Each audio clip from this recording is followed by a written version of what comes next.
Curd chicken kurma, tomato இல்லாத chicken kurma. பாருங்கள் எப்படி நெய் எண்ணெய் ஊடுது பாருங்கள், கேமராவில் பாருங்கள். அப்படியே எண்ணெய் அப்படியே ஊட்டு இருக்குது.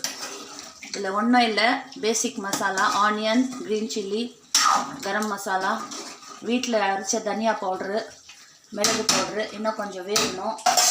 இப்போ நம்ம பண்ணுறது போயிட்டு தோசைக்கு எண்ணெய் நிறைய ஊற்றக்கூடாது. ஊற்றுனா அது இதாகிடும். ஸோ அதனால் எண்ணெய் வேற தேய்ச்சிட்டு இப்போ நம்ம சுட போடுறது தோசை.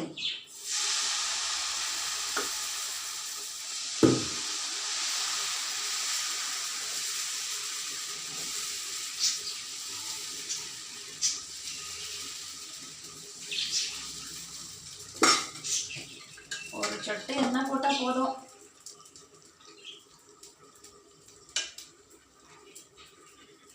அது வேகட்டும். அதுக்குள்ளே பாருங்க, என்னுடைய சுகர் பிளான்ட்டு, என்னுடைய பிரம்ம கமல், அதுக்கு கொஞ்சம் தண்ணி ஊற்றலாம்.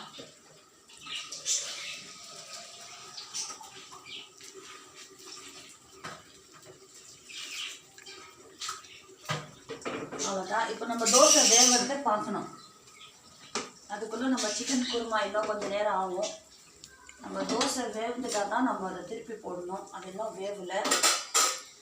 அப்புறம் என்ன சொல்கிறது, இன்றைக்கி நான் தமிழில் வீடியோ போட்டிருக்கேன். ஏன்னாக்கா எங்கள் அப்பா அம்மா தமிழ், நாங்கள் தமிழியன்னு, பிறந்து வளர்ந்து கர்நாடகா.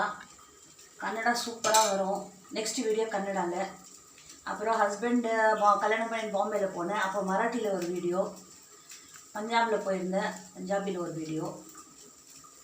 ஆனால் நம்ம தமிழ் பிறந்து வந்து பாருங்கள். இப்போ தோசை ஆயிட்டு இருக்கு.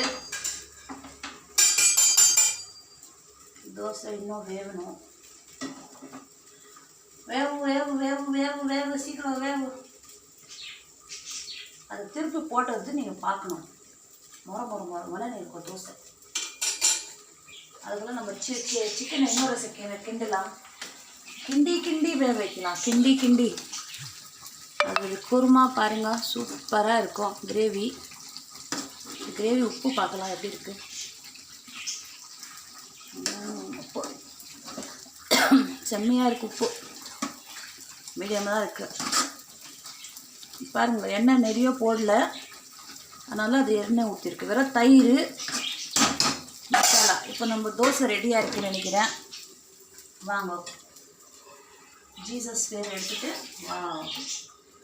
சூப்பரான தோசைம்மா தோசை, நான் சுட்ட தோசையம்மா தோசை, நான் சுட்ட தோசை.